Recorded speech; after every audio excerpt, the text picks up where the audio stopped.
please take a moment to celebrate and honor this ancestral Ho-Chunk land and the sacred lands of all Indigenous peoples.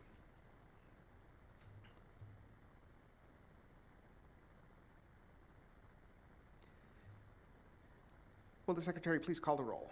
Mr. Alberts? Here. Mr. Bednarski? Here. Ms. Berkedal? Excused. Dr. Garcia? Here.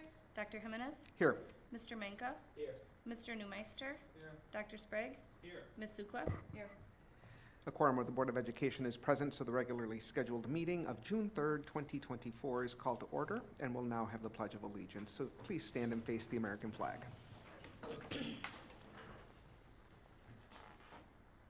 I pledge allegiance to the flag of the United States of America and to the republic for which it stands, one nation, under God, indivisible, with liberty and justice for all.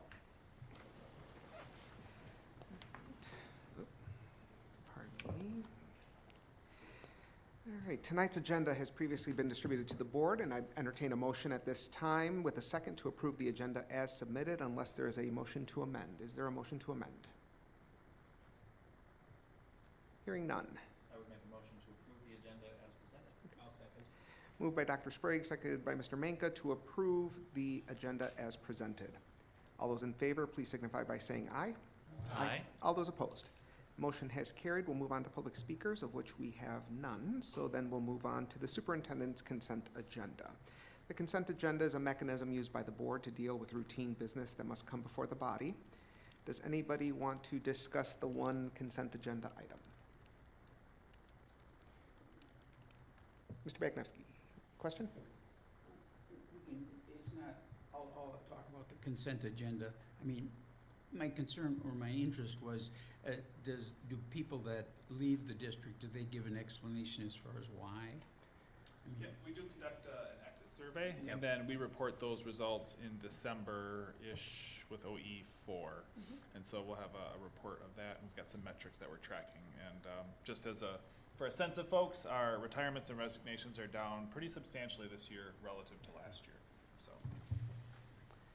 Any other questions? At some point, because the workforce is different than it was even a few years ago, and I know you're in the midst of refilling positions, but maybe giving us an update on how many positions are still vacant, or any kind of challenges you have, just so we as a board know how to support you and the staff. Excellent, thank you. We'll try to do that over the course of the summer as we get closer to September 1. Thank you. Other questions? Hearing none, then is there a motion and a second to approve, the items on the superintendent's consent agenda as presented? So moved. Okay. Seconded. Moved by Dr. Garcia, seconded by Dr. Sprague to approve the items on the superintendent's consent agenda as presented. All those in favor, please signify by saying aye. Aye. All those opposed? Motion has carried, and we will move on to the board consent agenda. And again, are there any items that the members want to remove from the consent agenda?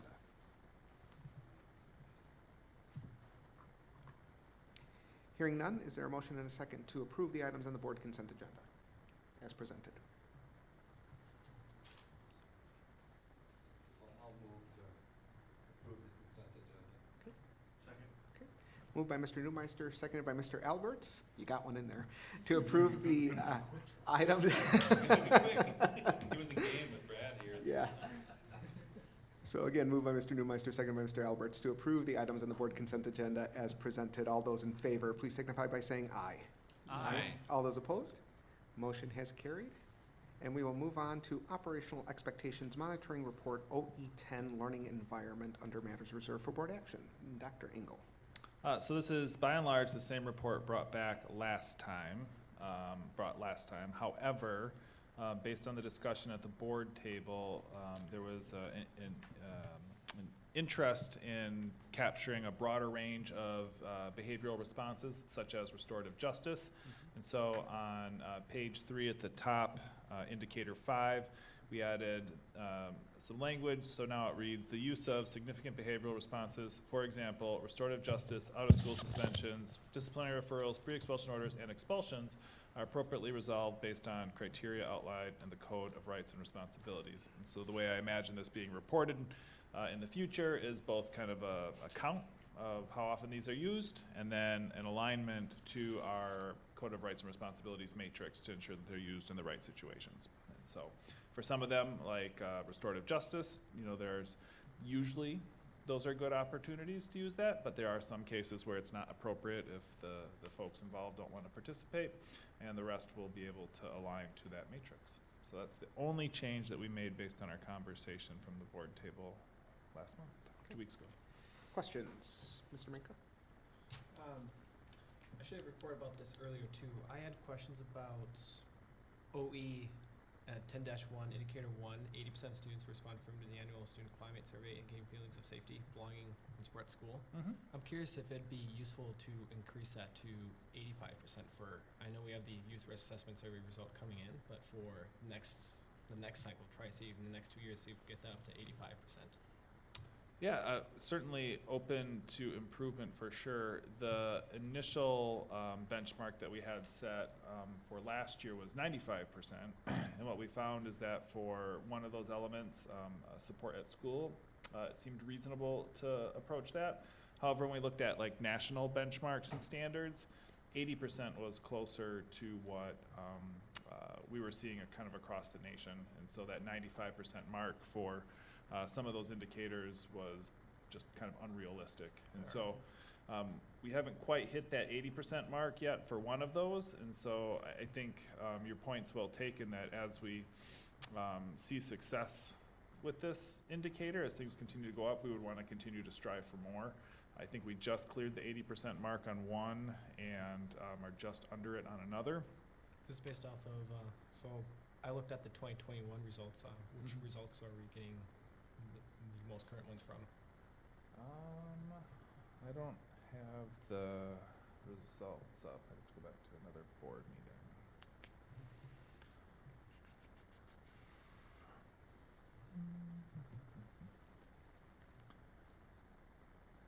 Let's see, was that June, May, 20.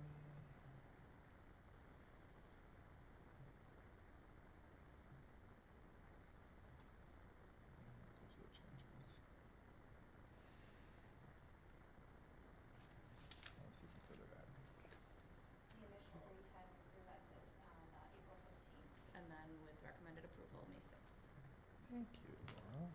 And while we're looking to it, at what time is the student climate survey circulated?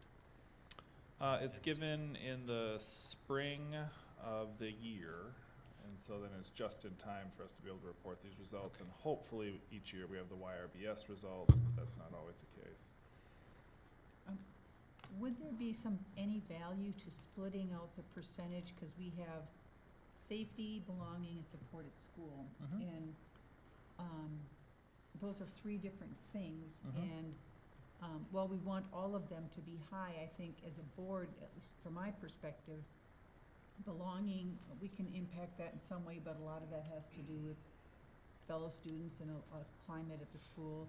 But safety is really a big deal, and maybe we would want a higher percentage for safety and the other ones to be a different percentage. Just a thought, maybe making indicators for safety, belonging, and support at school, or splitting them out. I think Is there that might be typical in the other benchmarks that you're comparing to, or are they aggregated? I think we need to remember, as we have this conversation, that the responsibility of the board is to set what its expectation is, and then it is to the administration to determine what the indicators are and whether we approve of that as a board or not.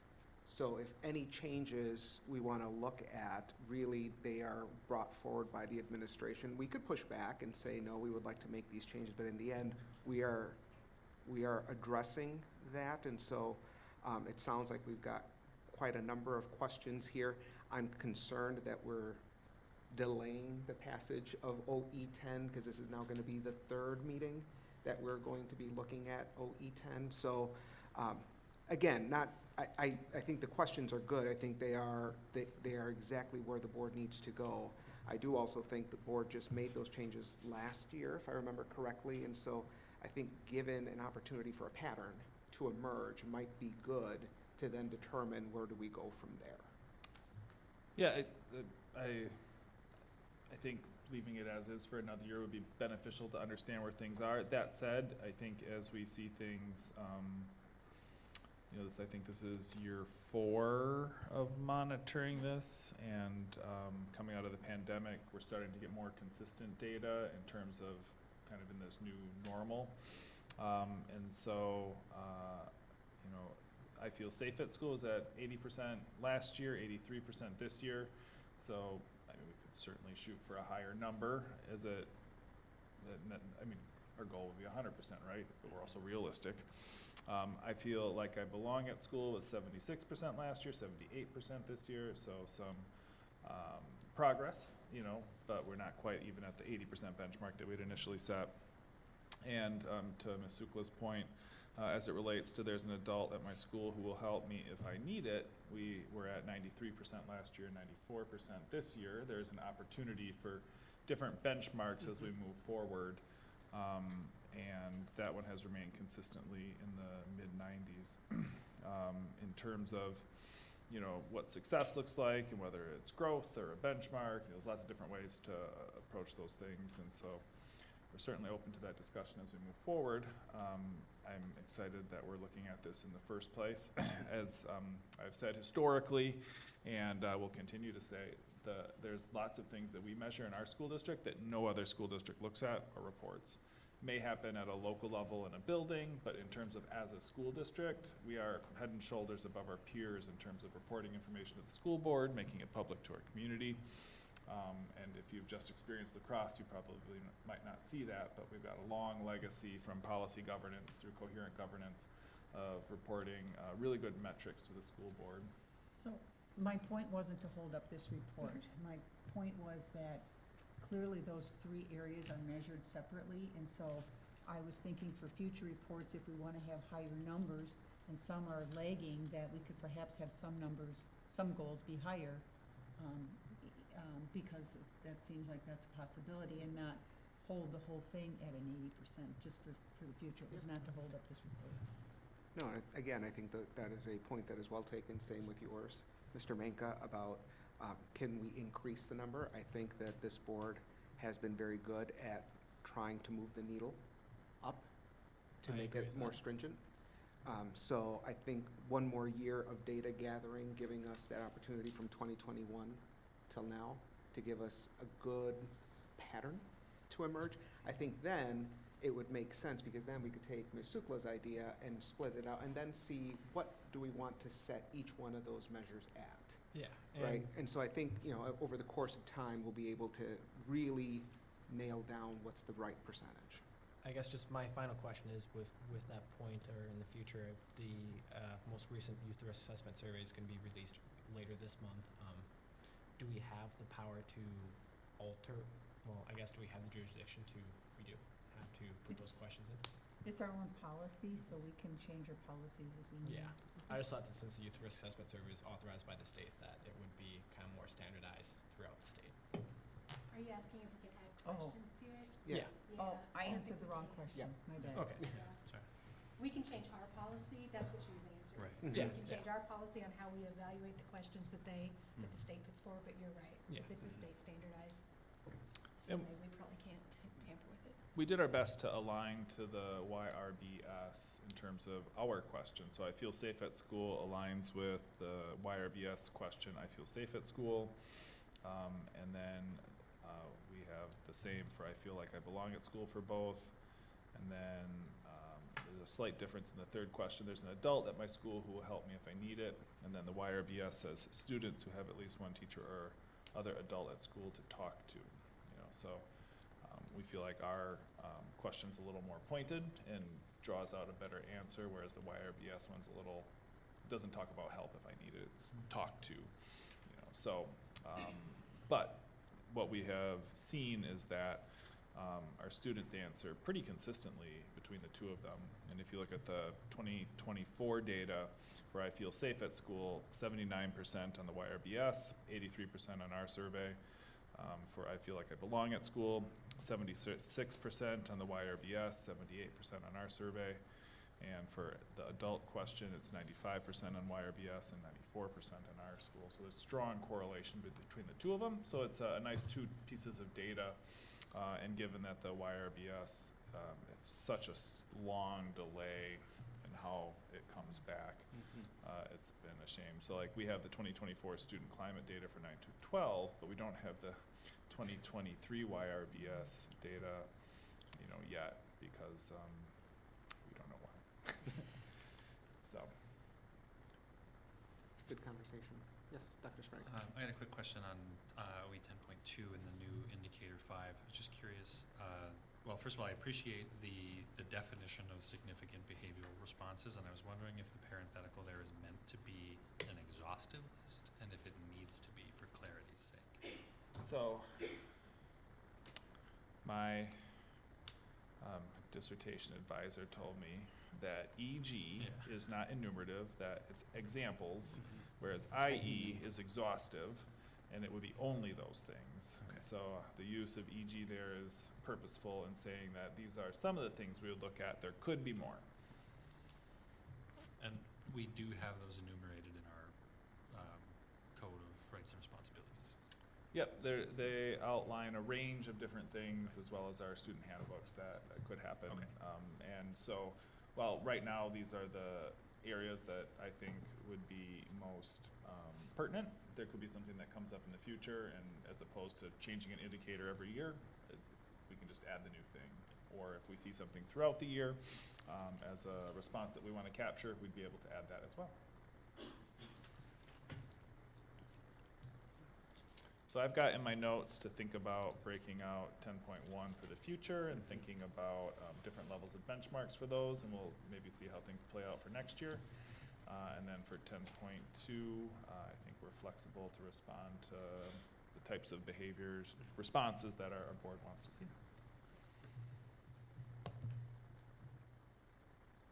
Mr. Bagneski. Just one more. I was a little concerned with the district report that was sent out in regard to what prevents people from being successful. And they mentioned, and this always bothers me, bullying. So I'm not sure where bullying necessarily fits into all of this, but that, in my mind, that's a safe environment. And so I don't know if that, I'm not asking for that to be pulled out separately, but at the same time, I think that causes me to raise my thinking a little bit on that issue. Yeah, absolutely. Bullying is something our principals are acutely aware of, and we're always trying to create a positive climate and culture in our schools. Bullying has been a fixture of public education for as long as we've gathered kids together who didn't want to be together. And it's something that we will continue to address as we move forward, of course. I think, gosh, what was it, 10, 15 years ago, bullying kind of hit the media and the zeitgeist, and it kind of became a thing. And what we found is if you define bullying right before asking kids if they've been bullied, you can dramatically decrease the rates of bullying when you kind of define exactly what it is. People use that term kind of generically now to be like, I picked on, or I didn't agree with my friends about something, or today, it wasn't great at the lunch group, but tomorrow it was fine, So I think bullying is one of those words that it's hard to define, and so when principals get into it. But you know it when it's happening to you, I believe. I've seen kids avoid school because of it. Totally. When you get those sorts of results, that's certainly a persistent big issue. Yeah, absolutely. It's something we're certainly aware of, and I think, like you said, it factors into feelings of safety at school and belonging. Those are indicators for how kids feel more globally. Yep. Questions? All right. Hearing none, then I'll take a motion to approve the recommended changes to OE 10 Learning Environment Monitoring Report Template. So moved. Mr. Bagneski moves. Second. Second by Dr. Sprague. So moved by Mr. Bagneski, seconded by Dr. Sprague to approve the recommended changes to the Operational Expectations OE 10 Learning Environment Monitoring Report Template. All those in favor, please signify by saying aye. Aye. All those opposed. Motion has carried. We'll move on to OE 12, the Operational Expectation Monitoring Report for Facilities. And I'll turn it over to you, Dr. Engel. Mr. Lavina and I would like to go through this report a little bit more closely before providing the facilities monitoring report. As you'll notice, if you look at it, we haven't been able to go through and address the interpretations and some of those other things. And so it's simply been a matter of time being able to get together to be able to address that. And so we'd like to table this for a future meeting. Okay. So, would the next meeting be sufficient time, or should we push it out a little farther? When did we schedule getting together? That is in a couple weeks, but can we back up? Yes. This is the action item to look at, it's the actual monitoring. Oh, the monitoring report Yes. itself. Okay, so you This is want to last year. table Ah. you want to table the The discussion next one, for the change? information, yes. Okay. All right, so this one. Thank you, Ms. Steigerwald. Thanks. I was like, I thought we talked about it. Yeah. Okay, so this is the report. We are basically looking to determine whether this board believes that OE12 is in compliance with exceptions noted, or not in compliance. And what Dr. Engel was just talking about is the next Next item in My 7. apologies. That's okay.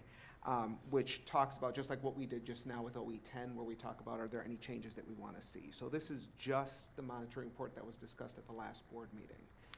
Upon which I have no comments because it was wonderfully done by Mr. Lavina and his team. And we had a pretty good conversation as well, I think, so. Any questions, comments, thoughts before seeking a motion to approve? I'm hearing none, so. None?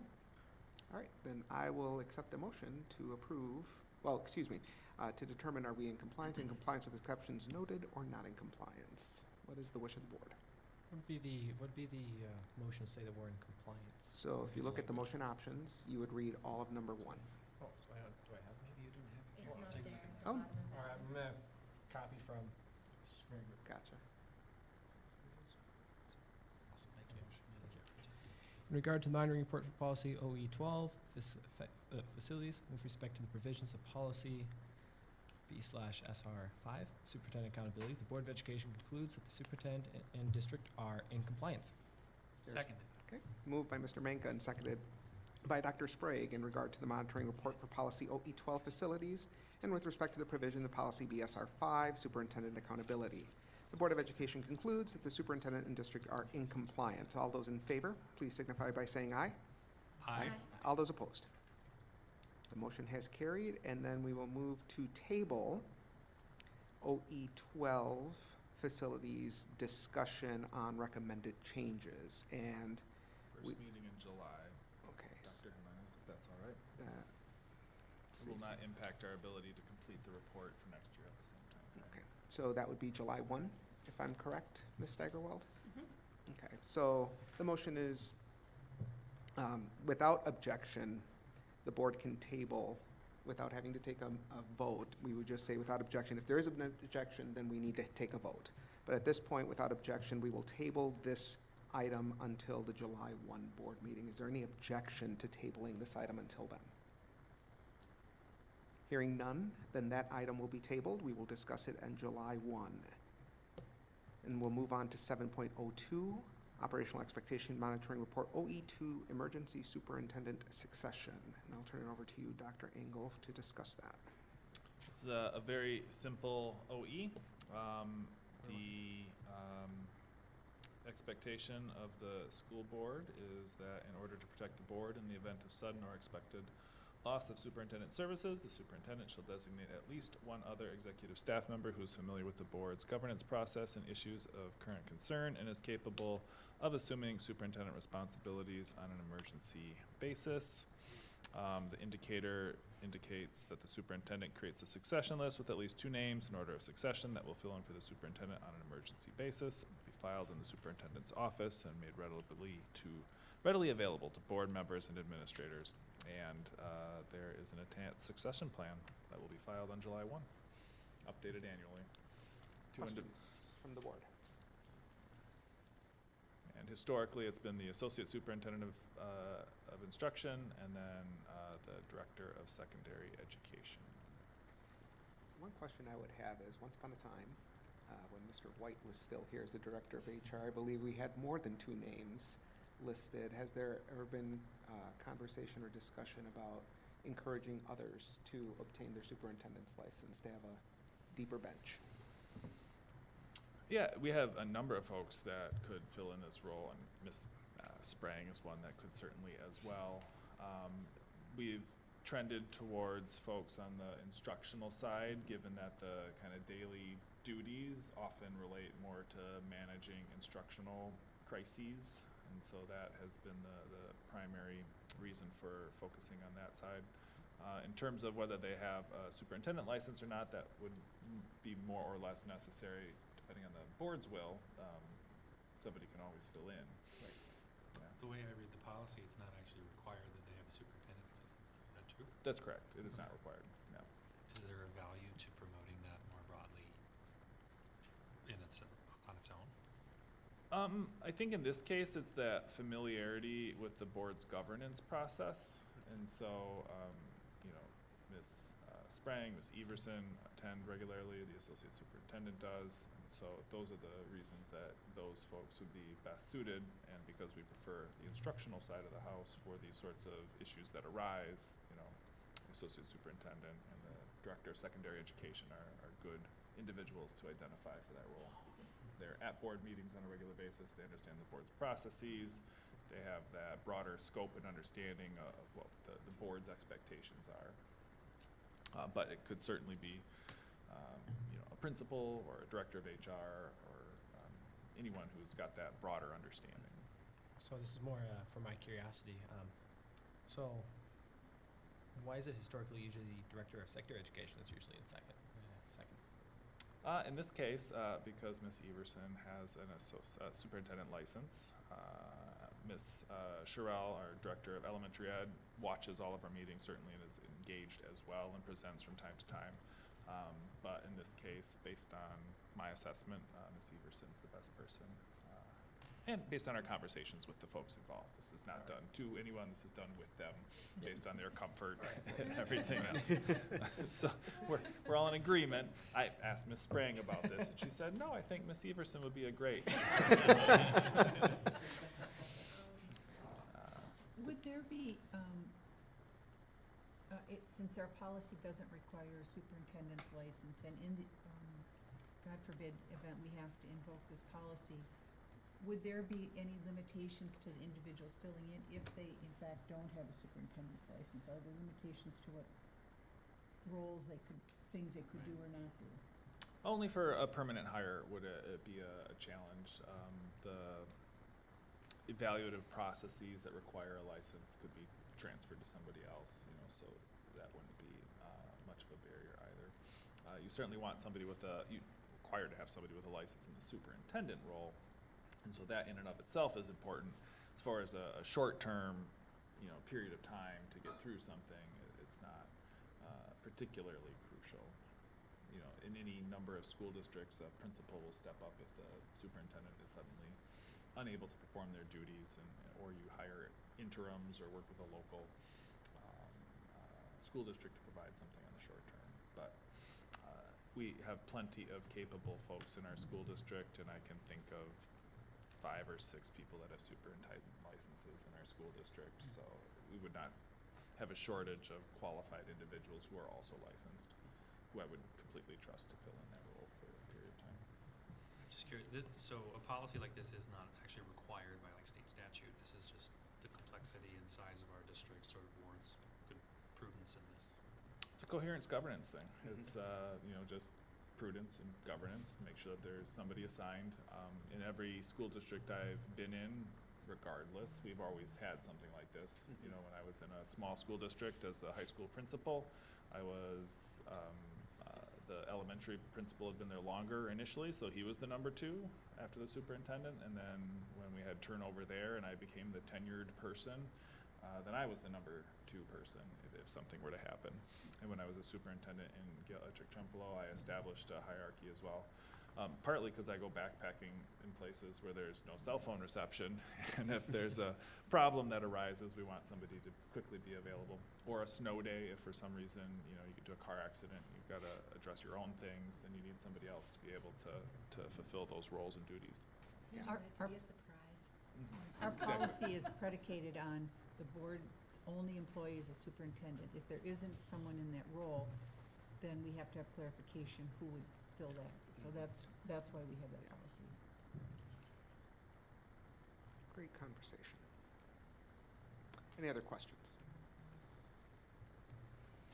All right, so just so we are aware, this is one that will come up next meeting, where we will then vote on whether it is in compliance with exceptions, or not in compliance. Based on the questions and comments, I'm not hearing anybody think that we are going to be in compliance with exceptions or not in compliance. Would that be a fair assessment? All right, we always like to do a little bit of a straw poll before the next meeting, just in case, so that we can make sure that we know where we all stand and, you know, what work needs to get done. So thank you for that. So with that, then, we will move on to our next item, which is our results monitoring report, R 3.4, involved citizenship. And I believe we will have a presenter. Yes, so we are fortunate to have our Director of Curriculum, Instruction, and Assessment, Ms. Carrie Huth, here to help us with both R 3.4 and R 3.5.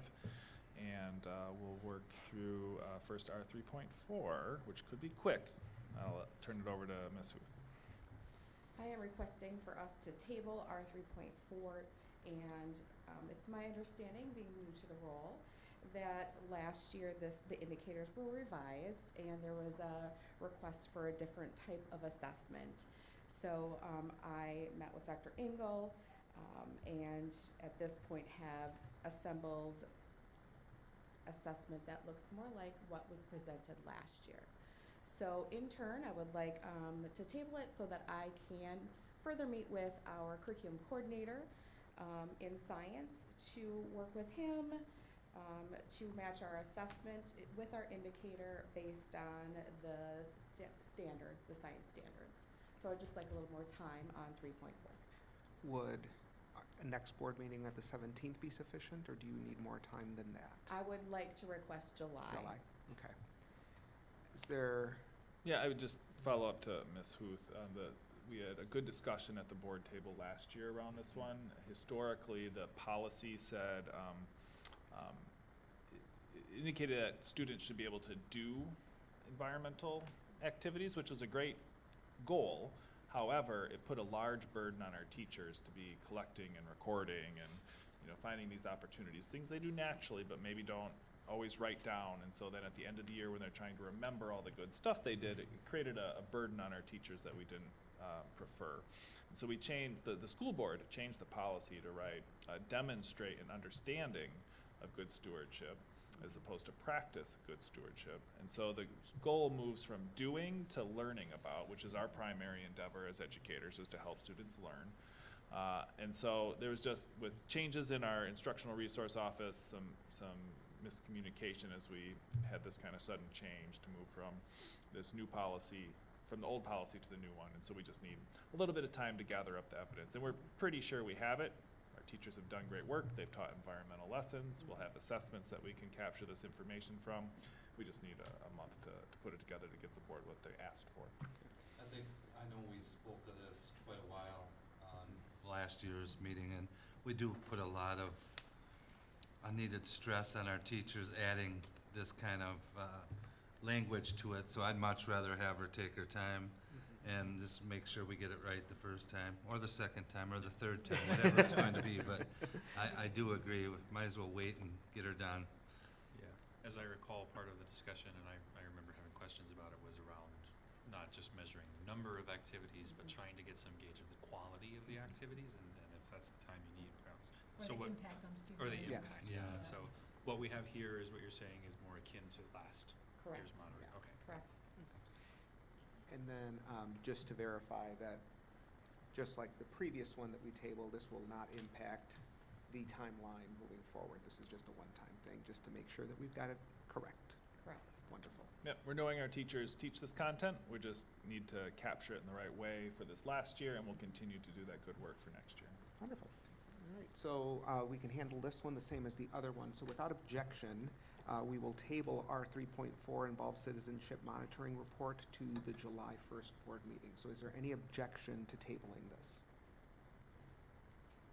And hearing none, so then that item is tabled until July 1, and we'll move on to monitoring report 3, R3.5, involved citizenship. Okay. R3.5, students will recognize the impact of social location or positionality on how individuals see, understand, and experience the world around them. And so from this report, you will see we have 2 indicators down below. There is indicator 1, the results from a selected social studies curriculum assessment to show increased recognition of social location or positionality over the prior year. And indicator 2 is much the same, except it is from a selected English language arts class. The same evaluation was used for both indicators as it relates to 8th grade ELA and social studies curriculum. We have moved towards a comprehensive 8th grade assessment that coordinates between those 2 subject areas. The teachers often in middle school teach 2 subjects, and often social studies and ELA are the 2 that are doing together. So they're able to systematically or thematically use that content and also write about it in some read, write, and research. Also, if you look at the next page, page 2,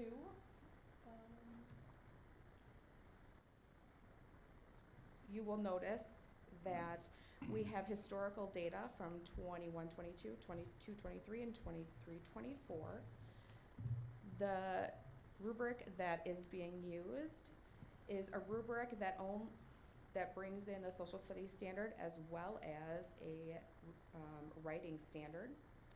And you can see over time, as even though it's been tweaked to better meet the needs of the standards, as well as teachers continue to reflect and revise their curriculum, you will see that we have shown growth over time on that table of a 3-year reflection.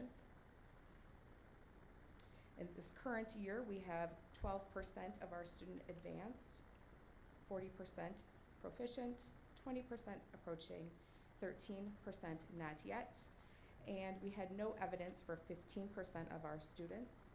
If you look to the left-hand side of that first column, you'll notice that we had 360 total students assessed or part of this percentage this year, compared to 249 and 302 in years past. On the next slide, you will see how it is broken down within the 8th grade classrooms. The teachers' names were removed, but you can see the number of students that were taught and how they, in each one of those classes or by each one of those teachers, and how they were scored with advanced, proficient, approaching, and not yet. On additional slides, you will see the explanation as well of the lessons, as well as student examples and samples of their writing. I do want you to take note of page 13. You will see the rubric that brings in the social studies standard as well as the ELA writing standard. And that's how they were, maybe 14 now. Yep, thank you. That's how they were scored, and the scores are represented on that second page and third page.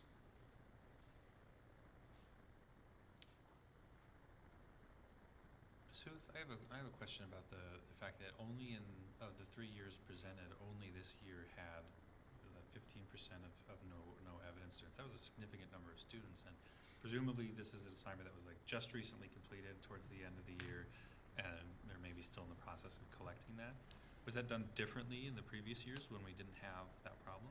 I don't necessarily have that historical knowledge, but I do, when I reflect on the numbers, wonder, based on the fact that we had 360 that we assessed this year compared to the smaller numbers in the years past, if there was a percentage that wasn't assessed or wasn't reported as well. I am unclear. Yeah, because even with those 54 students, we're still assessing a higher number than either Correct. of the previous years. So Correct. interesting. Mm-hmm. Other questions from the board? I think the one question I would have, Ms. Huth, is every time you have a rubric, Mm-hmm. the first phrase that comes into my head is inter-rater reliability. right? How do we ensure that every instructor is assessing using this rubric and they're within a margin of error? How is that done? Through our PLC process, so this was done both at Longfellow and Logan. So with their 8th grade teams, they would sit together and look at that data and analyze what are those exemplars for a 4th or advanced, proficient, approaching, and not yet. So through the exemplars and through conversation in their PLC, their meeting, their professional learning community, they would create those standards of excellence, as well as, you know, what they would expect to see at proficient, advanced, approaching, and not yet, and those decisions would be made that way. Great model, thank you. Is more than one instructor look at the same group, same paper? I mean, do you cross-examine? I look at the paper, I said it was advanced, you looked at it, yes, we are sure it's advanced. That would be great practice. I was not there when they were scoring. I would assume that they're having conversation when they're in their professional learning community, they're meeting as they're looking at the different exemplars to make sure they're all on the same page. And then they would likely leave and do their grading on their own at home on the weekend whenever they have their time to grade. How often are there PLC meetings? How do they have the opportunity to do that norming? They are scheduled once a week. A lot. Never enough. There's so much to do, Oh. and there's never enough time to work with everything we want to get through in a PLC meeting. Absolutely. That's good. All right. Any other questions from the board?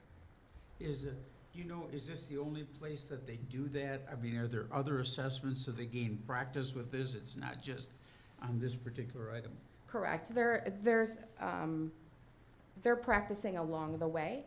This is the one item that we pulled to share with you. Yeah, that- Yes. And in I think there's been change over time of the course of these 4 years too, of what that assignment has been as we continue to reflect on our essential standards and best practices in our own teaching. Yeah, our goal with some of our results policies, if we don't have a natural standardized test assessment or opportunity, is to use an embedded curriculum-based measure that doesn't create more work for teachers.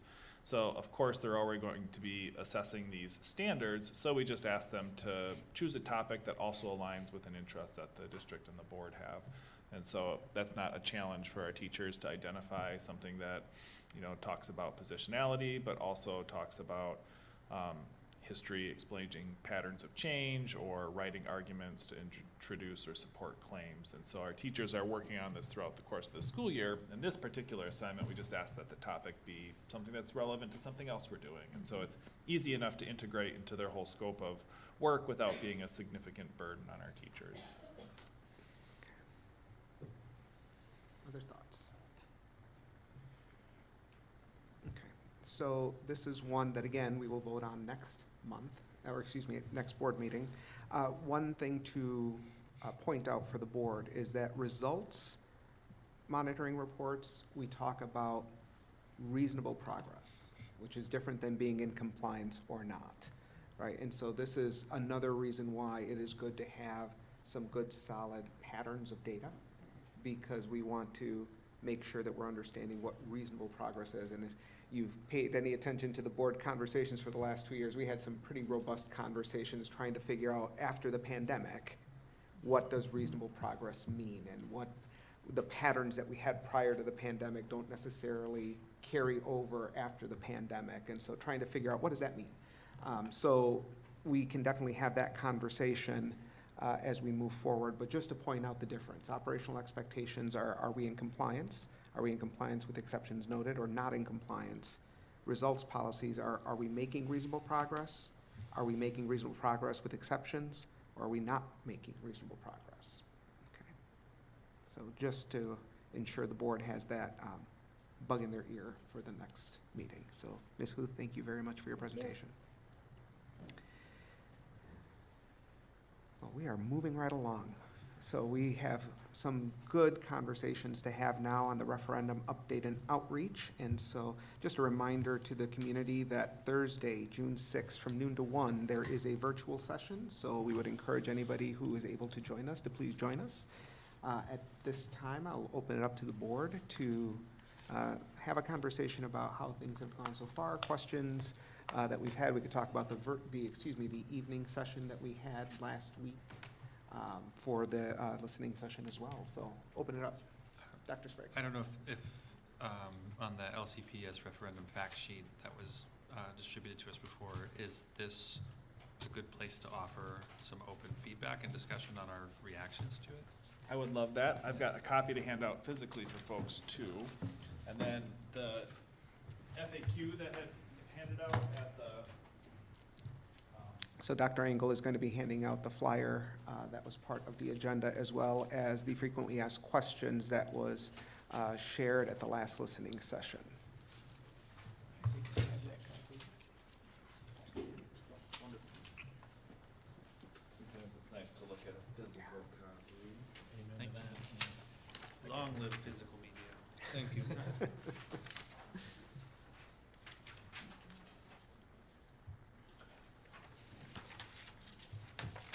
I got an A in passing out papers in college. Thank you. So while Dr. Engel is passing these out, maybe we could just start the conversation, then come back to your point, Dr. Sprague, on the flyer. But maybe just start the conversation on the listening session and how that Yeah. went. If anybody wants to bring that forward. So our last listening session at Logan, I thought was a fantastic conversation. The community members who were there were not just engaging with us as board members, but with each other and bouncing ideas back and forth. And I think that's the hallmark, that knowledge is getting out there and that important ideas are getting weighed. And I just really appreciated that. Can I just say something? Yeah. I apologize for last Tuesday. I did show up Wednesday to the meeting, and I was walking around Logan. I even had people helping me trying to find the meeting.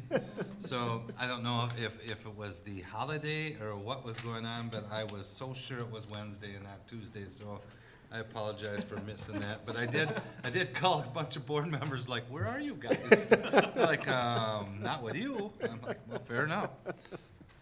So I apologize. It Not had a been, problem. it had been Wednesday at one point, so Yeah. depending on when you put it in your calendar. Yeah.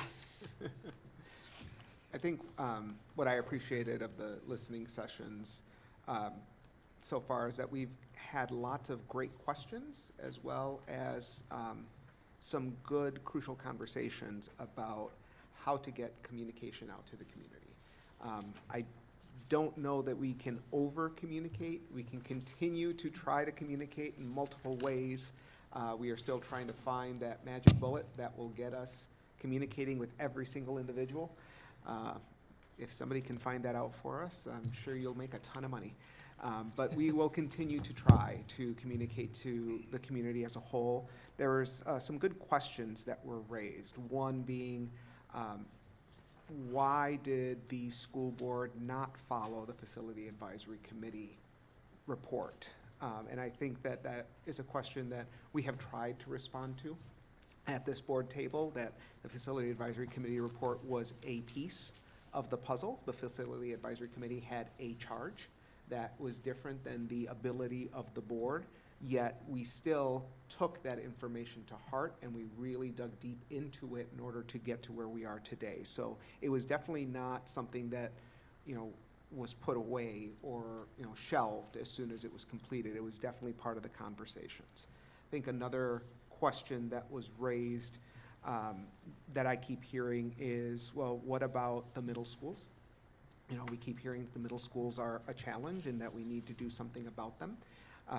And we remind the community that the high school referendum was actually twofold. One, that was going to combine the high schools into one location, but that the current high schools would have become the middle schools. And so we would have been able to deliver change to all secondary level, grades 6 through 12 grades in terms of facilities.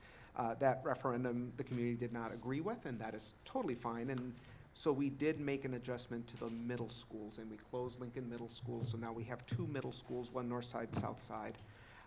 And so now we are looking at the elementary level. And so It is not that we are forgetting the middle schools. They were part of that conversation at that time.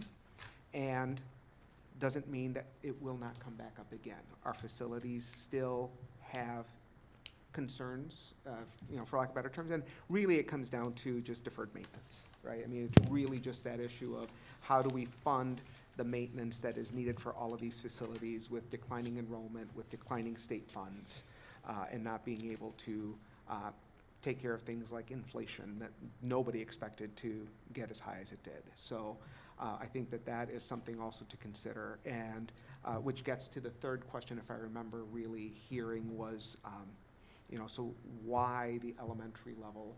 Why these buildings? And I think that, again, there was a lot of deep conversation about, not only deep conversation, but hand-wringing about what is the right answer to move forward with a referendum. So I think we've had some really great conversations. I'm looking forward to this other one. But we've also heard the final question that I remember is, are there going to be more virtual sessions? Are there going to be more opportunities? And so, yes, absolutely. I think that we as a board want to continue these conversations, I would say at least through June, and then try to take and distill all of the data that we've gathered to move forward, to get information out again to the community. So that is what I recall from these conversations. Ms. Supla. I participated, as several people did, at Central and Logan. I preferred the process at Logan. It was just a bigger group. We broke into smaller groups at Central. We got great input at both. I do have a question. Was this updated with additional questions that we heard at Logan? Because there was a document handed out at Logan. Same document as Logan. I haven't made updates to it. I have 4 or 5 new questions to add to it, though, based on that conversation. I thought it was a great opportunity for people to come and talk with us. I think people felt heard. I think not everybody came to agree with us, but it was a really good conversation where I think at the end of the day, everybody had a better common understanding at the end of the conversation. I think the summary of the questions is really good. What I'm most interested in is, I heard very clearly at Central and very similarly at Logan, you need to be getting out at the farmer's market and at the community events, and you need to be at tables just sitting there answering questions. And so I'm excited to start scheduling those and getting those on our calendar, and I would say even through into July that we should be doing that. I think, quite frankly, what I sensed from both sessions were particularly people that came that didn't necessarily agree with the board. I think the level of respect increased. I think they better understood our point of view. I think they really felt heard and appreciated the opportunity to have dialogue. The information sessions that happen right before a referendum are necessary at that point to be handing out information.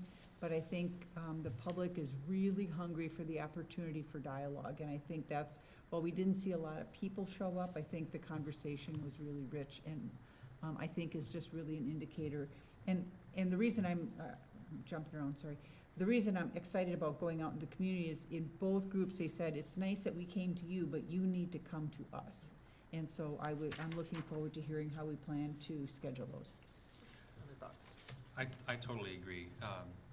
With everything, Deb, and I think it's really telling that at both of those in-person sessions, as well as in the virtual session, I think the same kinds of big questions are coming up. So there's really some of those important ones that we know are on people's minds, people from different areas, different parts of the community already, and in particular the need for communicating in multiple modes and thinking about.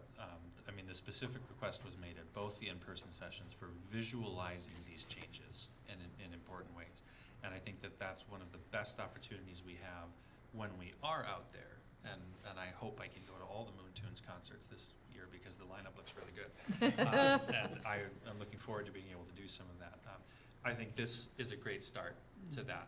But then actually being able to visualize what this future is, I think is going to help so much in our ability to have that engagement. Because I couldn't agree more with Deb that I'm sensing the hunger is a good word for access, for visibility of us, right? And not just, and I think that that's important for us to make that investment. Oh, I had one other quick question. There are some questions in here, like, what's the plan if it doesn't pass? There's some questions that we as a board need to discuss, and I'd also be curious to see, like, when do we plan to put those on our agenda, or how do we plan to work through those, so we can get answers out to the public.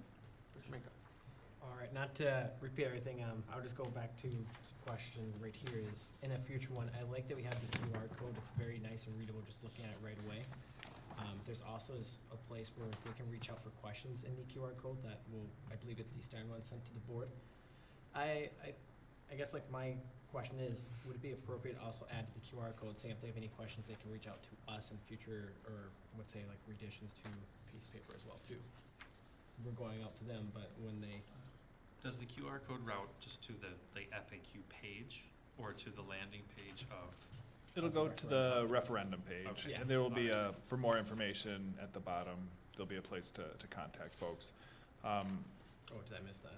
Well, I'm just wondering, 'cause you don't necessarily want to have two QR codes with different purposes, Right, but right. if that landing page prominently features a way of reaching out, I think Yep. that's It does, important. I just think of maybe just if we were to do a slight edit, possibly just adding that if you wanna reach out, use the QR code as well. I will pass that on. We're fortunate to be able to work with Meter, the marketing branding company, and so their expertise has been helpful in kind of understanding what works and what doesn't. And, you know, we've pitched a lot of ideas to them based on things we've done in the past, and their advice has been, you know, sometimes less is more.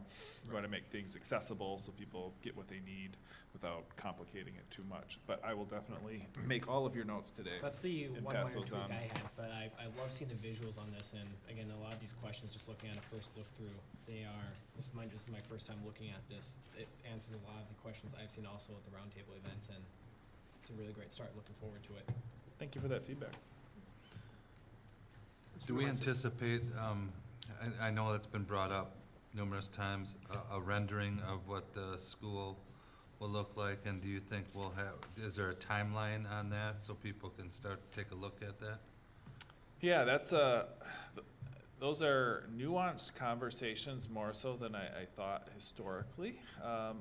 So it's a delicate balance between giving people a vision of something that they can get excited about without creating the impression you're building a Taj Mahal. Yeah. Without offending somebody because it doesn't have the particular architectural characteristic that they want. And so oftentimes what architects and school districts do is they end up showing, you know, yellow blocks on top of a map to kind of say this is where it will be.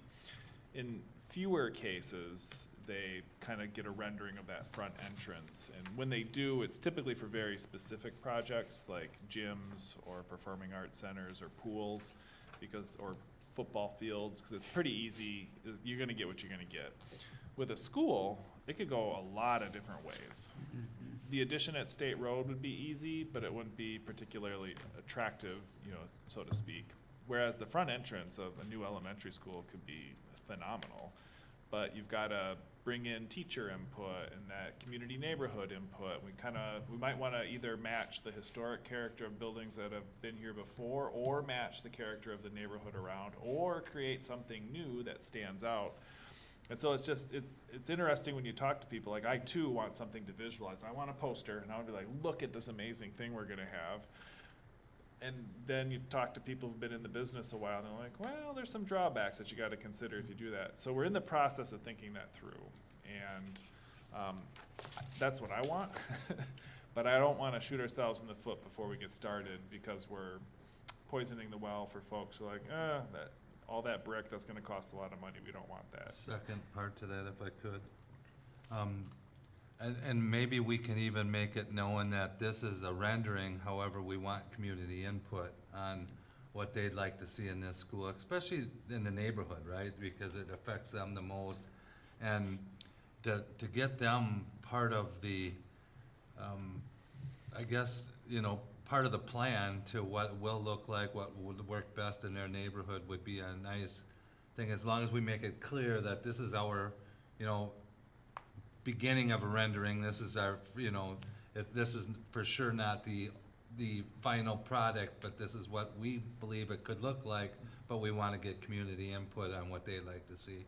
Totally, and I think about an email that we received just today, you know, asking questions about traffic flow and like, where's the parking lot gonna be and how are the buses gonna be routed? And the traffic's already busy on Market Street, or don't send things down Winnebago, or, you know, the details that people jump to because it impacts them personally, which is reasonable. And so, once again, you know, I'd hesitate to even show where the yellow blob is on the block before we've done a traffic pattern analysis to understand what the best ins and outs are. And if we're routing traffic, does it come off, you know, does it come off Jackson and go this way to get to a separate bus lane? And there's very few buses that will go to this building, but there will be some cars, you know. So like, it does get complicated, and I'm all for that level of engagement so that people can feel more comfortable. I just don't want to do anything that makes them feel more uncomfortable along the way. Yeah, or an assumption that the decision has been made and they've been left out. Exactly. Right, You know, because so I agree. If we can bridge that gap between, like, this is kind of, we're just visioning here. This is cool, this is awesome. Also, we're gonna listen very carefully and make adjustments to bring out the best possible product. Is there an opportunity to incorporate lessons learned from the Northside Elementary? I appreciated the call out to that in this single sheet there, that this is sort of a concept that we have some proof of in the district, and we have talked about at the roundtables or at the listening sessions, and I think at this table as well, about the desire to like learn the lessons of the Northside Elementary. What do we really appreciate about it? What kind of a positive impact has it had? And what would we do differently? I think that's important information if there's some way of gathering that. Oh yeah, totally. We'll be talking to the teachers that have worked there. We'll be talking to the administrators, and most importantly, the building custodians and engineers that can kind of see some of those issues. You know, Joe Ledvina's been taking a catalog of things he'd do differently for years. You know, so I think there's lots of things there. You know, and I know of one little thing. You know, the teachers wish that they could step out of their classroom and see the bathroom door. It's a little thing, but because the bathroom's around the corner, it's hard to monitor the hallway fully as a result, you know. So small little things like that, we can easily change and adjust. Other things may be more difficult based on the site plan, but yeah, that'll definitely be a part of the process. And also thinking about new things, you know, it's been 10 years since the building was built. We've learned new things in the last 10 years, and new technologies out there, new building, you know, standards that we'll have to apply as well. Mr. Bagneski? I think it'd be good to point out what the difference between a building built in 1960-something and today. How do we say, hey, it's an improved facility, helps learning and so on? Well, what's different about it? I mean, I think that black and white would help. I agree, and I hear to that point from a lot of people at the listening sessions that, well, number one, it's teachers who create the experiences, right? And thus has that process fundamentally changed since 1967? And so I agree with you totally that some data, some visualization, some information that really shows like, well, what are these contemporary educational standards that we're reaching for, and how are they served by a new construction versus an older construction? Or even the cost. Yeah. The cost savings just to run a school are significant from a 1920 building to our current ones, and being able to go green and stuff like that, so. Yeah, and that might be something on here. I didn't quick read through the whole thing, but in terms of, you know, what kind of solar, what kind of windows, what kind of heat. Yeah, double paned windows. Solar power with heat pumps, you know, you can get to close to, you know, a lot less cost for heating Yeah, and cooling as a That result on of here that. would be also cheaper to run because we are looking at. I think that, Go ahead. I sorry. was just gonna say, under the balances, the budget piece, I think we get to that point, Mr. Bagneski, where they talk about maintenance costs being reduced by 11%, but maybe, you know, this is, you know, Big this picture, is a big yeah. picture, and then to get to the detail. I was gonna say, I think we need to have those details on hand. I think what's good about this as a rhetorical exercise is its simplicity, it's the level that it's written at, and it's not super text heavy as well, which just makes it more accessible. So. Yeah, this is intended to kind of make you generally aware, to get you interested and excited, and then when you go to our website and follow up with FAQs and things, and even FAQs, you know, you'll see that most of those answers are 2 to 3 sentences max, because we're trying to ensure that it's in, accessible language. We're not trying to use jargon as much as possible while also being specific and accurate. It's really tough to kind of nail the mark on all that, and once again, we're thankful to have external partners to help us kind of work through some of those things. Some of the stuff in here that, just in researching this and trying to be prepared, that I thought was really interesting was the tax information. And, we had one of our community members who was, concerned about taxes going up, which I totally get. I've not lived in a place where people aren't concerned about taxes, but our school tax rate has gone down 9 of the last 10 years, and even if this referendum passes, taxes will still be lower than 38 out of the last 40 years. Our taxes are $4 on the tax rate less than just 10 years ago, so. You're it's- talking the mill rate? Mill rate, yeah, tax rate, mill rate, yeah. It's difficult for the public to understand because the assessment keeps changing, and the mill rate times the assessment is what you pay, and we have no impact on that. Yeah, it's frustrating too. Yeah, and we all want our house values to go up. But When not- we sell Only them, when But not, but not when in we Texas. sell Only them, when but we not sell 'em. before.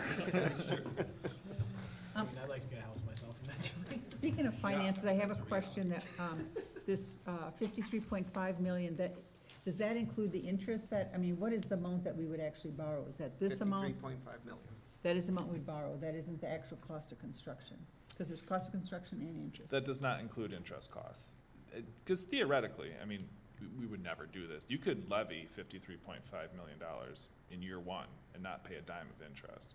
We are thoughtful to our taxpayers, and we spread it out over 20, 22 years in order to spread that cost, much like our homes, right? Very few people are fortunate to be able to buy a home in cash up front, and so the interest is on top of that. And I understand, we don't know the exact interest, because it depends when you go to bonds and all that kind of thing. I know in the last referendum that we went to, there were people in the community that were very concerned, because they felt like there was the cost, and then there was a different number because of interest, and so how we can make that more clear for the public would be important, I think. Yeah, and that 40-cent increase, that includes the cost of interest, our preliminary conservative estimates. Okay. And with the last referendum, we shared a prospective pay sheet with the interest rate that was calculated as an estimate going into it. And we're very conservative about that estimate. And it usually is a little bit less than that conservative estimate. So I think maybe to clarify, the 53.5 is the cost of construction, and we talk about the mill rate, but that includes interest. I think that would provide clarity to the public. Thank you for that. This is really nice, by the way. I love the, different colors of it, and the 77%, the staff and teachers support it. Those things really stick out. And I don't know who made it, obviously, but I love that little bullet points on there to really grab attention. Thinking about just the document design though, I'm noting like differences in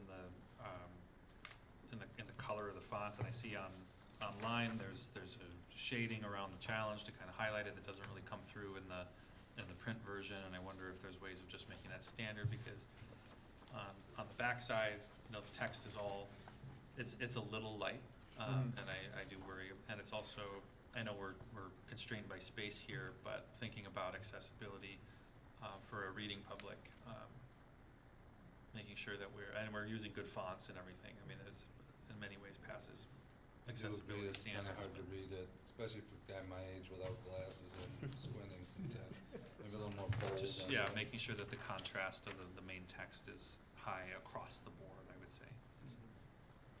Yeah, this is printed on our printers, not on a professional. It doesn't look like this online. It's all Yeah, the same. it's way better, yeah.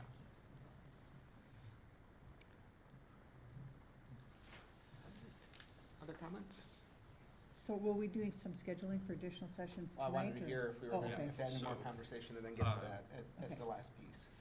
So what do we need to do to get copies of this ready to go? Do we need to approve this? Do we need to? We have a few more edits for things that we saw. We're hopeful to get those resolved by tomorrow morning, and then our goal is to print as best we can with the resources we do have to get it into students' folders on the last couple of days of school, so it can get home to parents. And then we'll start distributing this through email and other methods, and then we'll be making it accessible on our website as well for folks to download and print as well. Trying to push it as far and wide initially, because we want to catch people before they go home for summer, because once June starts, and we're already in June, man, people get distracted by good weather and baseball and softball and all the fun things, vacations. And so if we get it in their hands and on the refrigerator before they leave, we're hopeful that we can get that initial engagement. And then we know that engagement in our schools goes way down in June. It's hard to get people on any given evening unless you go to where they're at. That's what we're supposed to do. And then come July, people start to re-engage a little bit again with year-round school and athletics starting up, and then August it gets hot and heavy, so. Mr. Bagans? This really doesn't have to do with, but in the future, at the meeting we were at, one of the people said she thought what would attract people to lacrosse and maybe keep them in lacrosse would be different specialty schools. And I agree with that. Now, this isn't obviously a building type thing, but if somewhere along the line we can start talking about what specialty schools are working in other communities and so on, to maybe attract some students to stay in lacrosse or move to lacrosse because of it. Yeah, magnet schools has been a concept used across the state and the nation for many years. We've adopted an approach like that in a way in terms of the elementary schools in particular, with our choice and charter options. And then at the middle and high school, SOTA 2, Polytechnic. And then the way we've approached it at the high school is a little different than magnets, but it's through our academies that we've been able to build out through the HSA, the ACE Construction Academy, our engineering academy, culinary academy, aviation academy. And one thing that I noticed as I look through the history of lacrosse is this really strong desire to provide an equal education north and south in our community. And that gets into like our enrollment management guidelines, the 4550 line, Ferry Street, the movement from Cass. There's this concern that we might not provide a similar level of education for all students in our community. And so that kind of gets into some of that, magnet schools and how we approach that at the high school level to placate, or to ensure that folks' concerns are addressed adequately. For 20 years, the district had this approach of EEO, Equal Educational Opportunities. That was their theme. Okay. Because of the imbalance between north and south. Yeah, so I think that's definitely on the table to think about, at the middle and high school level in particular, what are the sorts of things that would attract people that we haven't already addressed? Brought in. Yeah. I probably don't have this information to hand. Do we know roughly what percentage of our high school students participate in one of the academies or more? Like as a percentage of the overall high school population, is it like 50% or more? Oh, gosh, no. 50, 90, 130 out of the whole, I didn't mean to make you do math in your head, I'm yeah, sorry. 150 maybe out of, 14, or Okay. out of 1,700. So, Yeah, less than 10%. 8 to 9% probably total. So room for growth, to Jim's point. To a certain extent. Yeah. I mean, not every, it's not a good fit for every student. Sure. We want every kid to pick the path that's right for them. And our academies are an intense, junior, senior year or senior year. And for every student, that's not always a good fit. Or they arrive at their passion their senior year and it's a little bit late for the junior year thing. And so not only do we want academies for kids that know this is my path, we also want a wide range of other opportunities that are high quality in our buildings that meet kids' needs. I took lots of things all over the place when I was in high school. I couldn't pick, and by the time I got to college, I had a better idea. And I've seen lots of students who say, I want to go into the medical field now, and then they do kind of a job shadow, and they're like, oh, blood's gross. I want to go, I want to do construction, because I want to be hands-on in a different way, one that doesn't involve all of that stuff, because I like being outdoors, and that's more suitable for me. So I think Sure. ensuring that we have Robust academies, I think, is a great way for us to address that magnet thing, but we also need a robust education where our kids are at when they're ready. And for a lot of kids, just that survey of things still's kind of working as they're wandering through what their interests are. I would love to consider a music academy at some point, because for some kids, that would be an amazing opportunity. And maybe it's not just music, maybe it's performance, and it involves drama and theater as well. I think there's lots of different ways to approach this as we move forward, to make ours the school district of choice, that we got the best programs around. And frankly, we already do. We get calls on a monthly basis asking about our engineering academy, the new culinary academy we're starting, and we tell them the way to access those is to open and enroll into lacrosse or find a property in our school district boundaries. And so we're really excited about that and looking to continue that in the future. Will there be updated versions as we go through this process? There's questions that the public are asking, that we as a board haven't determined yet, and that probably will be good to add to this. Will this be updated throughout is there any vision of that, or any thought to that yet? Yeah, I think we're hopeful that this becomes a pretty strong, enduring document with the basic arguments kind of continuing throughout. That said, there will be lots of supporting documentation as we move forward that address kind of more specific things. This might be the first page you look at, and then you look at a next page. And so if you have more questions, I envision things like bookmarks, that are easy to hand out, that have the highlighted points. I imagine door hangers as we kind of go around and make sure that people are aware that there's an election and the crucial information that they need to be taking in as they prepare to vote. We may have some yard signs that we put out in front of our schools or make available to others so that they can encourage people to vote with good information as well. And as you all know, we can encourage people to vote. We can't tell them how to vote. And so our job is to explain the benefits of the referendum so they've got good information to make a good decision.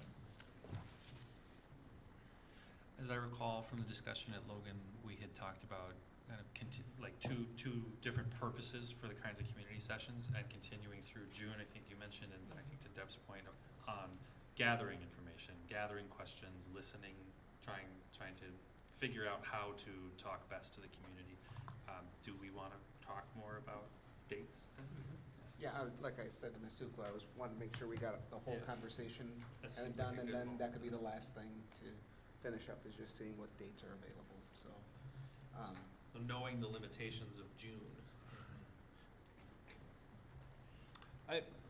To me, as Ms. Sukla mentioned earlier, going to where people are could be a good strategy. I think we've got something to hand out, which is always good to have. If you're going to where people are, they may not engage in the conversation on their way to Moon Tunes, but if there's a table, and from my experience, there's limited engagement there, but some people have a few questions, but if there's something for them to take, people love taking stuff.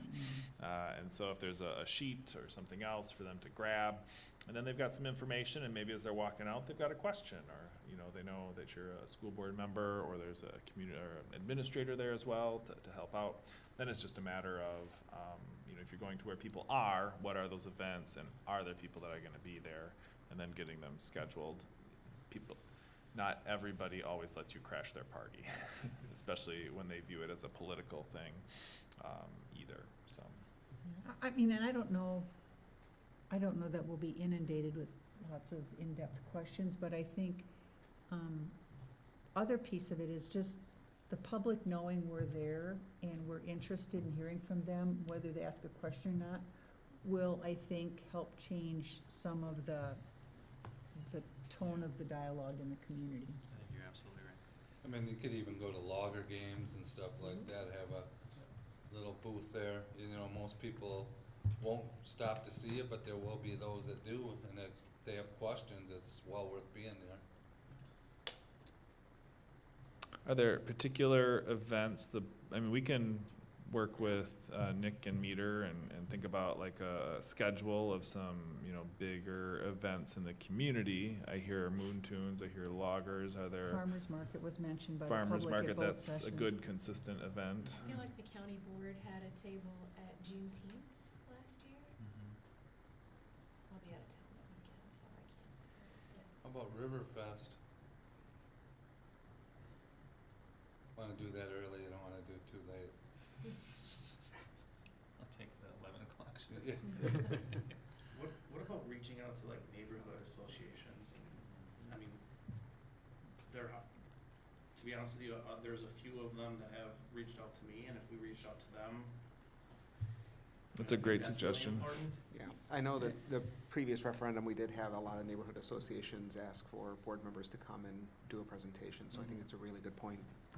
We don't have a meeting, I mean, I meet with Jenna Dinkle, who meets with all the leaders of the different neighborhood associations, and at those meetings, we discuss a number of different things.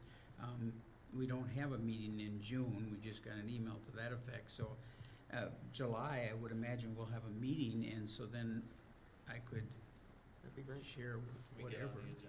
Yeah. And the neighborhood associations have been, we asked if they would mind getting our emails as a school district, and they've been really receptive to that, and then they send it out to their membership as a Mhm. result oftentimes, and so that's been a good avenue for us to reach a group of folks that isn't buying into our Facebook necessarily or on our email list. They might not have children in our school district any longer, and so that's been a good avenue, and so we can certainly reach out to them and schedule meetings as well.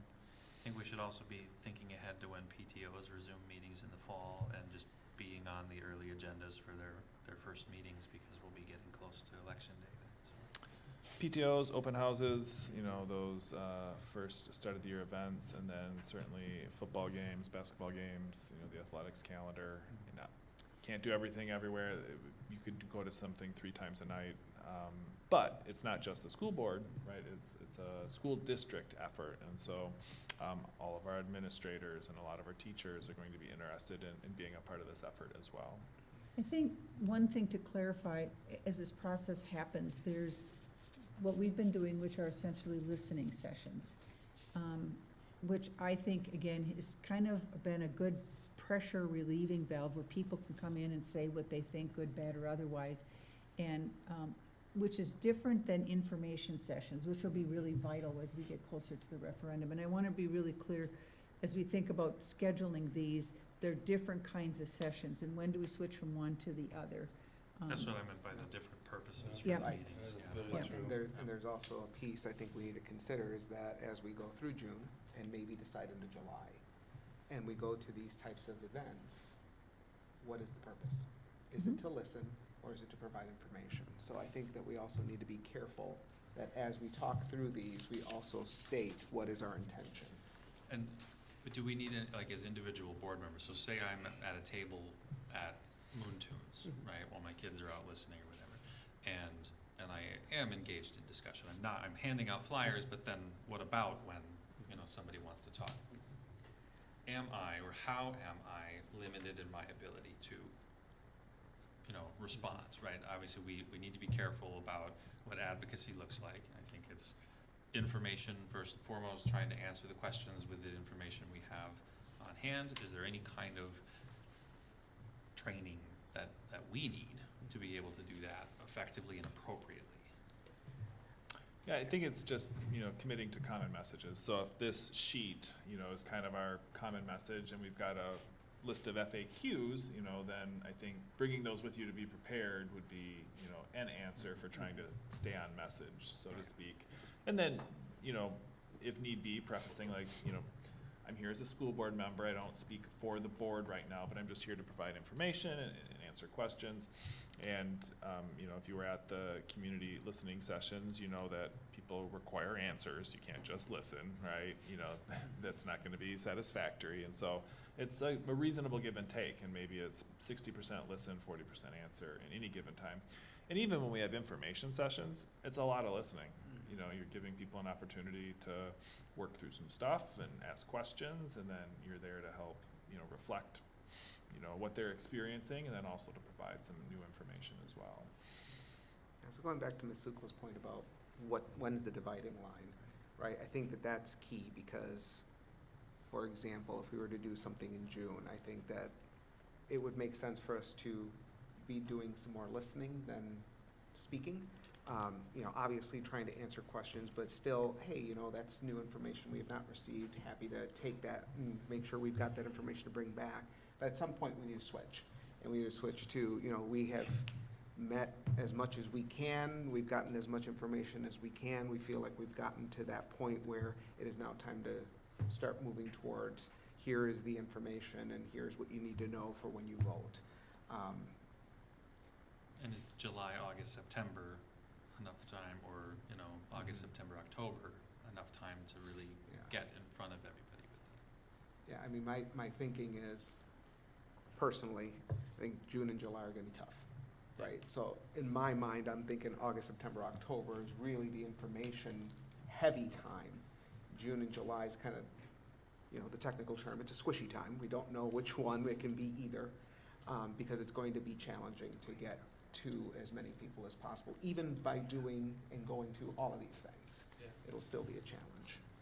I'd say by mid-July, once we have our open house for Northside's year-round, you're gonna wanna be presenting a little bit of information, the context up front, and then we already have a robust FAQ. There will certainly be some new questions added to that, as we heard at that last informational session, and we'll continue to add things that we're hearing. It also can't get so large that it's inaccessible. Right. You know, we could have 400 questions here, nobody would read any of it. You know, it's gotta be accessible to folks also, and so we wanna make sure it's the right questions, and might have to ad-lib a little bit beyond that, but. So to try to bring this all together, because it's sounding like there's a little bit of a consensus. I don't know that I'm hearing anybody say we need to have another listening session at a building. I mean, I feel like we are pretty well set that, you know, that is not necessary. No, However, I agree. yeah. However, I do think it may make sense to offer at least one virtual session in the evening, because we did not do that this time around, and I think we could potentially miss some people. And we were asked to And we do were that. asked to do that, exactly. So I think we should offer at least one virtual session in the evening. And then I think it's trying to figure out when these items we listed out, like Moon Tunes and Loggers Games and Farmers Markets, are happening, and then trying to figure out who can attend those and when we can attend those, and trying to get a good spread. But again, I'm just trying to distill our conversation down. It definitely sounds like no more schools, maybe a virtual session, and then these items that we've listed out, we definitely want to get on the calendar. I would think even it wouldn't be too difficult to schedule 2 virtual sessions Absolutely. on different days of the week to, Yep. you know, catch people with different schedules, and I would be more than happy to attend virtual sessions anytime. Absolutely. I'm interested in the idea of tabling. What are the resources that, you know, we as individual members, like, for me, what's easiest as a dad with young kids, right? If I'm gonna go to Moon Tunes, if I can take a stack of papers with me and know that there's gonna be a spot, I can go over and spend some time there and hand out and engage, right? And I'm gonna be doing that anyway with my family. If I can do that at the drop of a hat, you know, when we decide to go to Moon Tunes, if the tantrums allow, right? Then, yeah, great, I wanna be ready to do that, but what does that mean in terms of, like, I don't have a table I could throw on top of my van, right? I think we can put together a little kit for folks. You know, we'll be in lots of places, and it'll be not just school board members as we move forward, but also administrators and teachers who want to help out. And so we'll look at putting together those resources so that you could come to the district office and just grab a bag and off you go. Or if you know you've got a couple of engagements, you can just keep it, because we have a couple of them, you know, and make sure that we have enough printed copies of things and the display materials you need to demonstrate, hey, this is legit, it's lacrosse. Will the district take on the burden of getting any necessary permissions from the organization? Yep, we'll put together a prospective schedule with Nick of opportunities, and then we would reach out to the organizations in advance to see if it's possible and reserve some time, and then we just need commitments. Right. And that'll be the hardest part. It seems to me that Laura's getting looked at a lot. We'll be busy tomorrow putting it all together. And, you know, there's, Moon Tunes is obviously an easy one. Loggers Games, there's maybe one a week, you know, that's not Well, a some weeks huge there's burden. several, so. Yeah, and, you know, some of these other opportunities, the farmer's market will be, you know, weekly, so that's not too hard to get to, you know, and those, and we'll look around the community for some other opportunities, things like Juneteenth or other festivals, Riverfest. Pride. Pride. I always go to those two anyway. Right. So and I'm usually at booths. So it would just be at a different booth. Okay. And as far as what board members can say, I think, we can, I don't think there's, in the conversations we've had, I don't think any board members, they've answered a lot of questions. I don't think anybody felt uncomfortable. I mean, we just talked about why did the board think about this? What is the board discussion? I mean, we only basically are reporting what we as a board have done. It's a little bit harder for the new Right. people. But it's basically, we've just talked about what we've already done, not our own personal opinion, and, because it really, those conversations haven't really gone that way. Yeah, no, I agree with that, and I just think it can be tricky when, because the urge is always there to want to offer more, I think, and it's, being on a board that acts as a body is just an unusual animal to kind of get used to, and wanting to do right by, by law, but also by the spirit of that, I think is important, just to be cognizant of as we go into it, because we can say like, my opinion on X is whatever, but we have to make sure, like Aaron said, we're prefacing that with, I'm only speaking for myself in this moment. Dr. Jimenez, did you want to try and put 2 dates on the calendar for the next 2 to 3 weeks for virtual sessions in the evening? Or do you want us to provide some opportunities? I think while we have everybody here, if we could try to get a couple dates on there, that would be good. I'd like to see a virtual session kind of towards the end of when we're going out in the community, because it'd be nice to tell the community, I can't answer that for you, but if you want to join in on this conversation, you can add that to, I think that's a nice thing to add, that what we're doing, going out to talk to people is a little different than what these sessions have been, and I think there'll be people who will, if we could hold that out and give them that opportunity, it'd be nice, I think. Yeah, and I think that may be a conversation for a later time, right? Once we start talking about what those information sessions are and getting those dates on the calendar, I think is what you're getting at, right? That you're getting towards the end of the summer, and. I was just thinking that the last thing that we would do would be one more virtual, so our second virtual session would be more like the middle-ish of July. Okay. So as we, Oh, and okay, if so I'm space sitting them at, out a if little I'm bit. sitting at the Gotcha. Loggers game and somebody's asking me something, it's like, Okay. if you really wanna get into this, where you really should go is join us on July X for this session. And with That- enough advance warning, Yeah. I think that's useful. Yeah, okay, I was hearing something different, so, okay. That makes sense. So to spread stuff out, are we thinking maybe the week of June 24th and then the week of July 8th? Is, if you want the virtual sessions kind of spread out a little bit and some sort of capstone experience. I was I thinking think maybe, July 8th might be a little too close to. yeah, I was The thinking, 4th of July celebrations. I know a lot of people like camp that entire week or. It's the Monday after. I was thinking more like the week of June 17th and the week of July 15th, kind Okay. of the middle of the months, but I don't know what the board was thinking.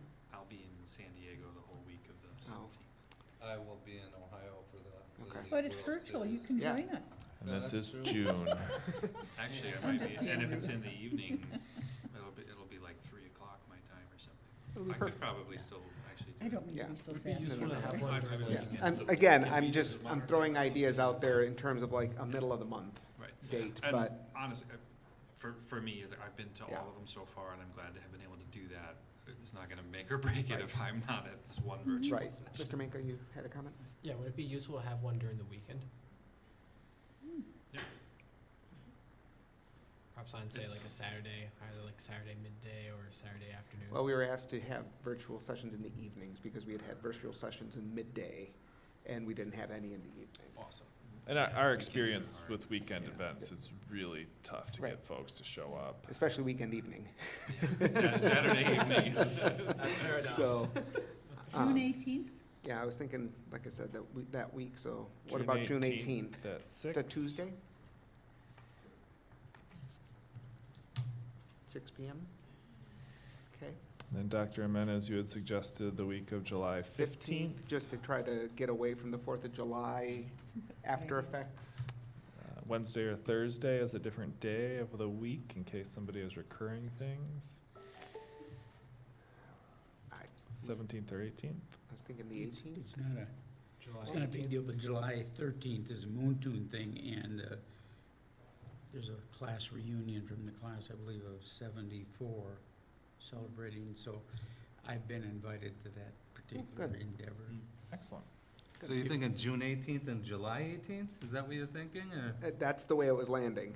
Yeah, like June Tuesday. 18th is a Tuesday, July 18th is a Thursday, but we could choose a different day.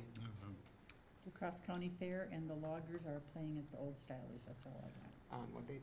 on the 18th. Of But that's, July? that, I don't think will impede us from doing this. Is there a problem I'll with be out Wednesdays of during the town. summer? I know it's typically during the school year, it's a bad day for anything, but over the summer, are Wednesdays full? Really just the Lenten season where Wednesday becomes a bit of an issue. The rest of the year, it's not as much There's of not a like confirmation challenge in our classes area. and things like that. Yeah. I mean, we could do the 17th as well. That week I will unfortunately be out of town, but I Okay. think I could find time to attend the virtual session. That's more. Or you could even do it Tuesday, which was the 16th, right? Correct? The other one's on a Tuesday, so We were trying to Oh, pick a right. different I'm day of the sorry, week. yes, that makes I like the sense. 17th Okay. better. Try that. Let's try that. July 17th, 6 PM. Virtual sessions. All right. Cool. Would a reasonable goal be one opportunity a week? I think that is a reasonable goal. One In or terms two. Of other- board engagement. Yeah.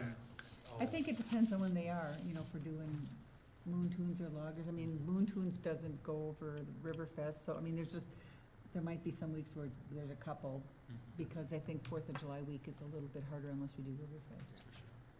Just want to make sure that we get good attendance and we don't oversaturate, and that it becomes a good, something that people are interested in still, so. I honestly, at a certain point, I think once a week's probably overkill. I think it's gonna, you're gonna get the ones that'll go to them at the beginning, but then those people will had their answers, you know, given to them, or at least been able to tell us what their thoughts are, and then I really think once a week is gonna be, we'll be sitting and just the two of us or whoever's there, it'll just be the board members.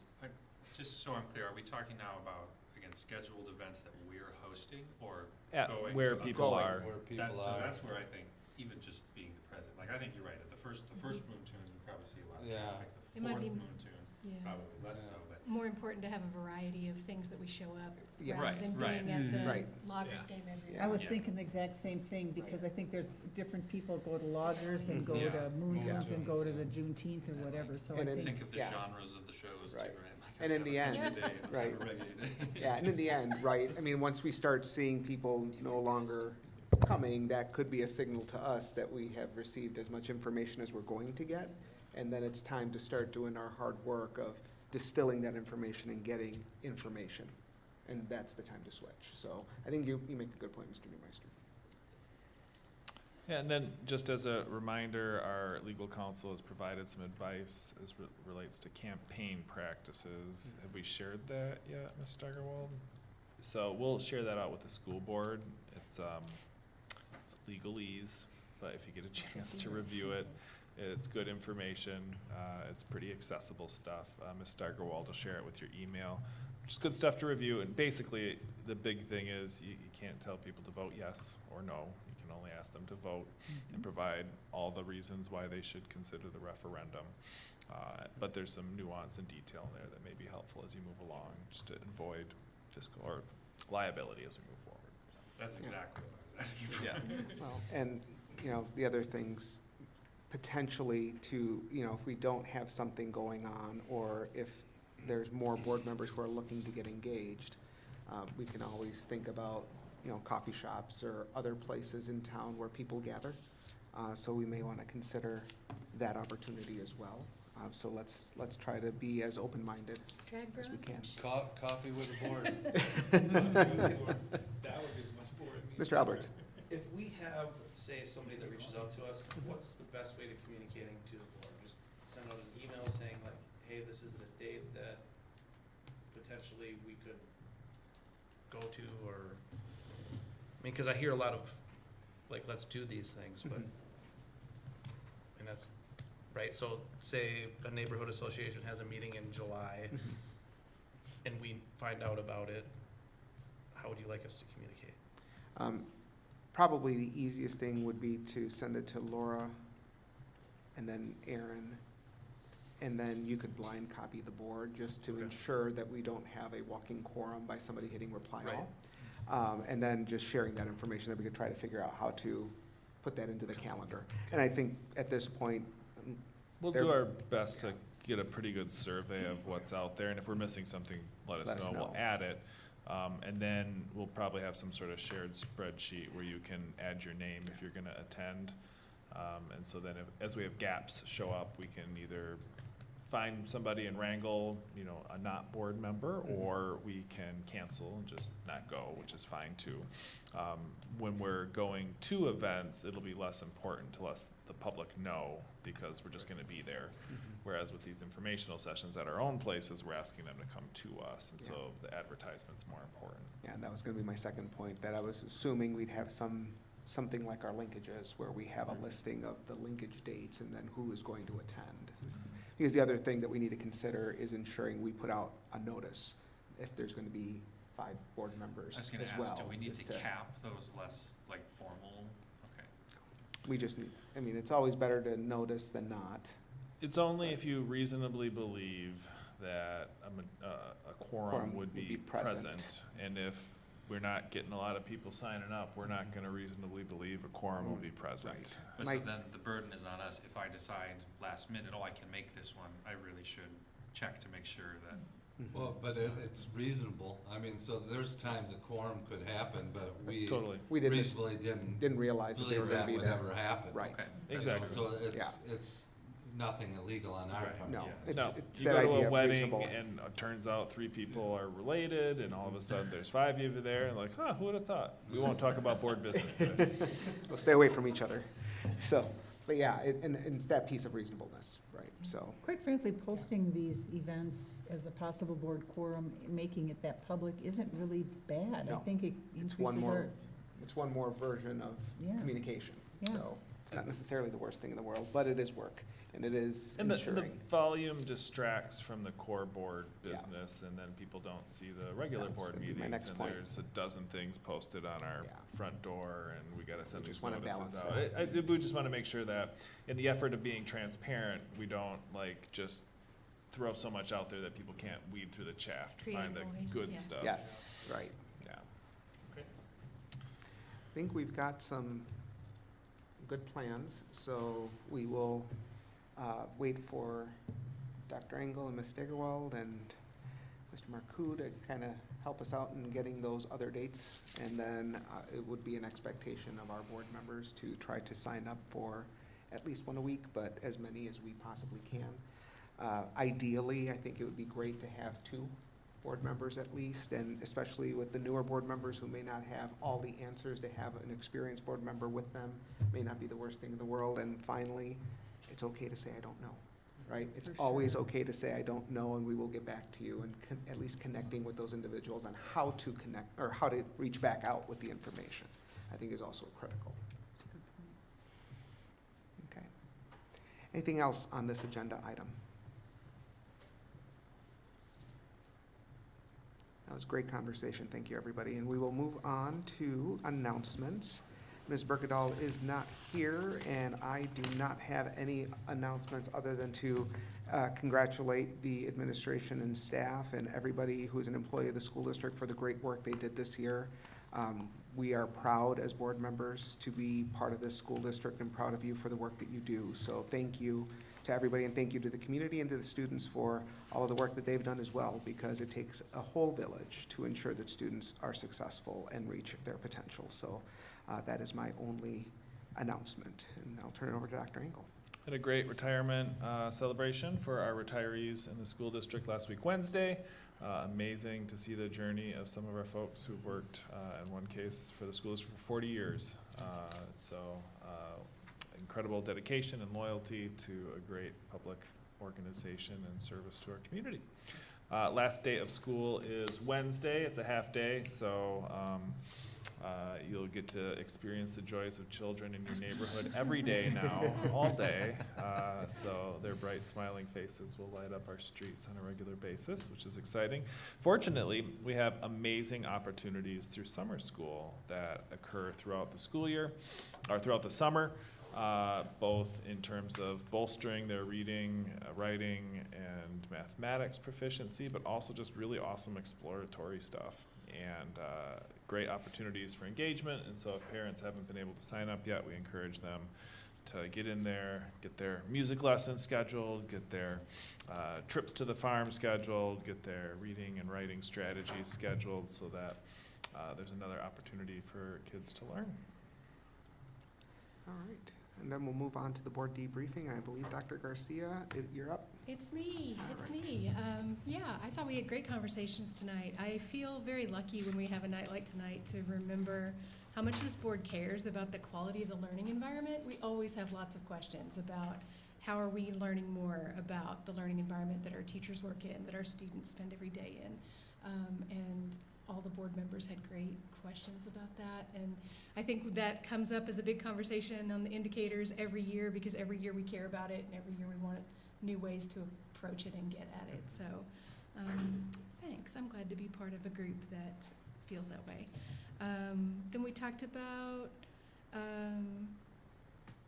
the virtual session at noon coming up this week, continued communication about all of the opportunities to to listen and to share information. So there was good feedback on the flyer, I thought, about its accessibility and its impact. And then the planning of virtual evening sessions and the schedule opportunities to engage with the public. So I thought we had a productive meeting.